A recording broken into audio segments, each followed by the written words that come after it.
Намалената инфлација ќе ги намали и малопродажните цени во трговијата. Експертите очекуваат позитивен тренд уште на почетокот на следниот месец. И покрај силниот инфлаторен шок однадвор, експертите сметаат дека мерките кои ги презеде владата за стабилизирање на цените на горивото биле соодветни и даваат резултати.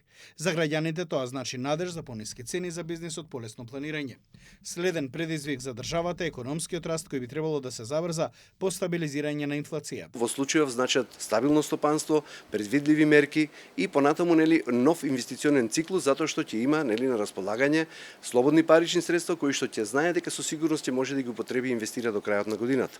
Инаку при нестабилен пазар, при поголема инфлација, инвестирањето доаѓа на последната ставка од желбите, односно од барањата и од можностите на стопанството. Воедно според Костадинов, граѓаните реалните поевтинувања се очекува да ги дочекаат некаде кон крајот на месец август. Двете недели се некој оптимум каде што се уште имаме стари производи, стари репроматеријали кои што мора да одат по тековни калкулации и пресметки кои што стопанството веќе ги направило, за да може да ја пласира робата.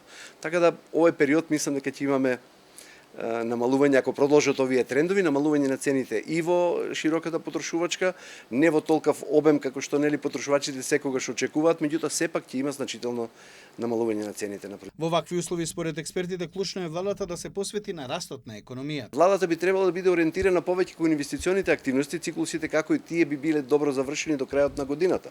Затоа што пак без нов инвестиционен циклус тоа значи забавување на стапката на раст, односно на развојот на економијата. Во овој случај значи нема потреба некоја интервенција, мислам дека и трговците се свесни и работат во склад со пазарните законитости. Македонија има меѓу најниските инфлации во регионот. Колку за споредбата, а сега во услови на нафтена криза е 4 пати пониска споредбено со она од 2022 кога Русија ја нападна Украина.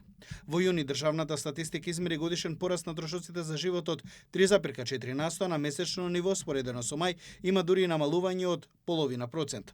Од друга страна, во јуни 2022 инфлацијата го достигна плафонот и беше на нивото од 14,5%. Земјава по овој параметар е пред Грција, Хрватска, Бугарија и Турција. Нешто помала инфлација имаат само Србија и Албанија.